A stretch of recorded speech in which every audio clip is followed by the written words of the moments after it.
Bismillahirrahmanirrahim. Baik mahasiswa sekalian, kita akan lanjutkan materi kita masih tentang gelombang dan bunyi. Kita akan masuk ke bagian frekuensi dan kelajuan dari gelombang. Frekuensi diukur dalam satuan hertz atau jumlah gelombang dalam atau jumlah gelombang per detik. Hertz berarti cycles per second, ya. Siklus per detik yang merujuk pada besaran frekuensi. Misalkan bayangkan satu kapal motor yang melewati sebuah pelampung. Gelombang dari kapal motor tersebut, atau kapal motor itu kan mengganggu air, ya, kemudian menimbulkan satu gelombang. Nah, gelombang itu akan mencapai pelampung, kemudian menggetarkannya ke atas dan ke bawah sebanyak 4 kali dalam waktu 16 detik. Artinya pelampung tersebut menempuh siklus dari atas, titik tengah, ya, bawah atau titik paling bawah, titik tengah, titik atas lagi, seperti itu 4 kali dalam waktu 16 detik. Maka kita katakan frekuensi dari getaran pelampung tersebut adalah 4 dibagi 16 atau 0,25 Hz, ya. Nah, kita lihat di gambar ada hubungan antara frekuensi dan gelombang. Belum saya sampaikan terkait dari ini. Gambar tersebut menjelaskan bahwa frekuensi yang rendah itu akan menghasilkan panjang gelombang yang besar, ya, panjangnya panjang gitu, ya. Kemudian frekuensi yang tinggi akan menghasilkan panjang gelombang yang pendek. Sementara amplitude yang tinggi itu akan memiliki intensitas yang lebih besar, sementara atau lebih kuat, sementara amplitude yang rendah itu intensitasnya lebih rendah, ya. Baik, kita lanjutkan terkait dengan kelajuan tadi, ya. Kelajuan akan menggambarkan seberapa cepat, how fast something travels in a specific amount of time, ya. Speed, kelajuan menggambarkan seberapa cepat, ya, fast, sesuatu itu bergerak dalam satu waktu yang diberikan. Jarak sebuah gelombang setiap detik, the distance a wave travels per second, yang menentukan kelajuannya. Sebagai contoh, sebuah kapal boat, kapal motor, ya,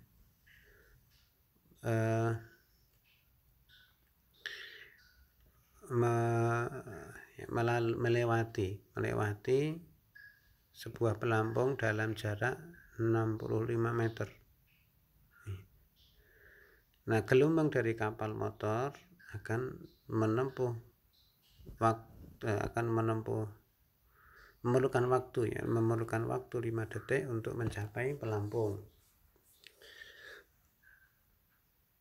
Maka kelajuan gelombang tersebut adalah 65 meter dibagi dengan 5 detik atau 13 meter per detik, ya.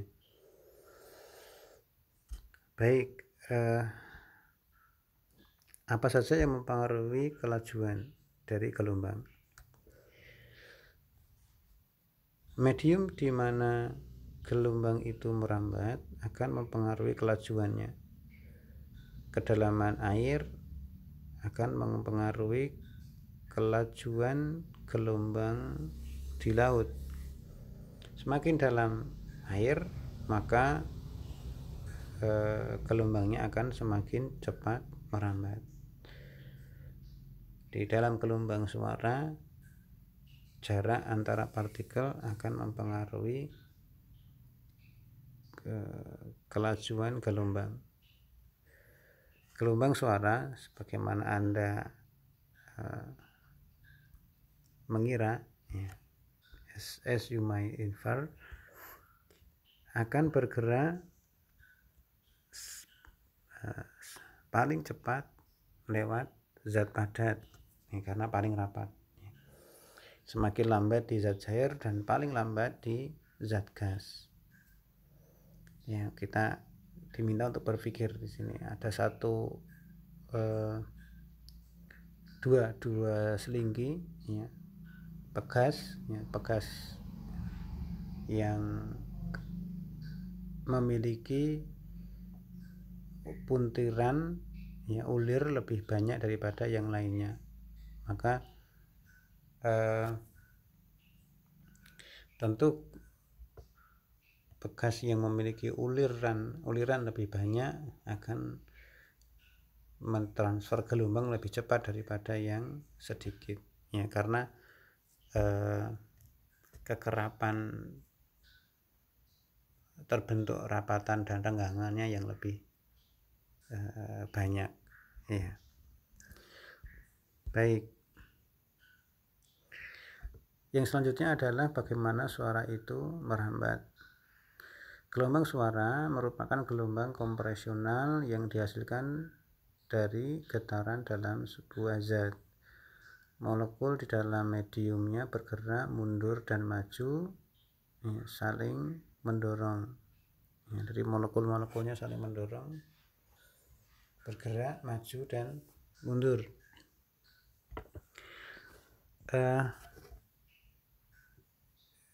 Bagaimana cara bergerak maju mundurnya bisa disimak dalam penjelasan saya tentang deskripsi bagaimana renggangan dan rapatan itu terbentuk, ya, ada di video yang terpisah.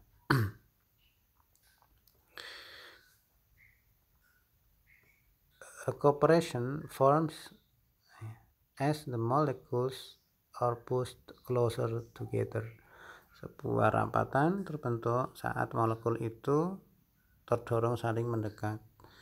Sementara sebuah renggangan terbentuk setelah adanya rapatan, ketika molekul-molekulnya saling bergerak menjauh. Nah, satu rapatan dan satu renggangan membentuk satu gelombang suara, satu siklus, ya, gelombang satu siklus penuh.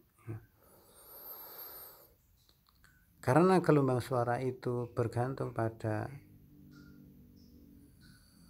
rapatan dari suatu zat, maka mestinya gelombang itu membutuhkan satu medium untuk merambat. Oleh karena itu, gelombang suara itu tidak bisa merambat melalui ruang hampa. Ya, itu cara gelombang suara merambat.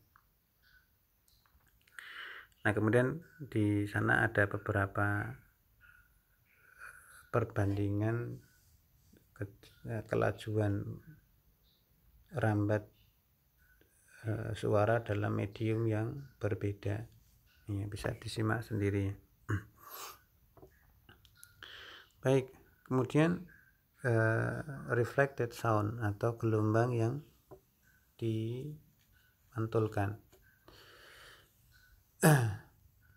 Penulis menyampaikan ketika Anda memandang cermin, cahaya akan memantul ke cermin lalu menuju ke mata Anda sehingga Anda dapat melihat bayangan Anda. Nah, demikian juga suara,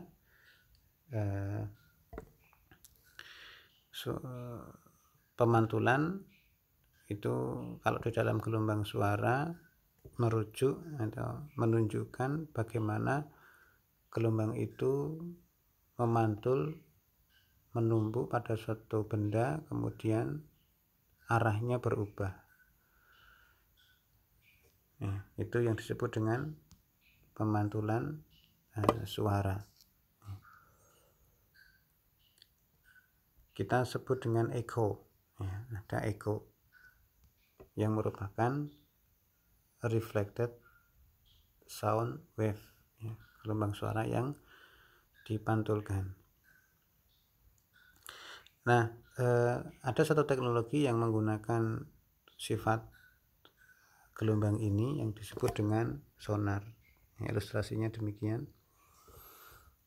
Ya, kapal akan mengirimkan gelombang suara ke bawah, kemudian dikembalikan lagi ke atas. Nah, dengan cara itu orang bisa mengukur kedalaman laut, ya. Tinggal membagi dua, karena jarak yang ditempuh saat gelombang menuju ke bawah, kemudian kembali ke atas lagi diterima oleh kapal. Artinya jarak atau kedalamannya adalah separuh dari jarak yang ditempuh gelombang tersebut. Baik, selanjutnya adalah reflected sound, ya, atau pembiasan, ya, pembiasan gelombang. Pembiasan gelombang terjadi ketika arah gelombang itu berubah karena perubahan medium. Hal ini terjadi karena gelombang akan bergerak dengan kelajuan yang berbeda lewat media atau medium yang berbeda. Gelombang akan merambat lebih cepat melalui air yang dalam daripada air yang dangkal. Gelombang suara yang merambat lewat udara akan dibiaskan saat memasuki air, ya, sebagaimana gelombang cahaya. Nah, nanti kita akan lihat bagaimana pembiasan itu terjadi lewat percobaan gelombang cahaya.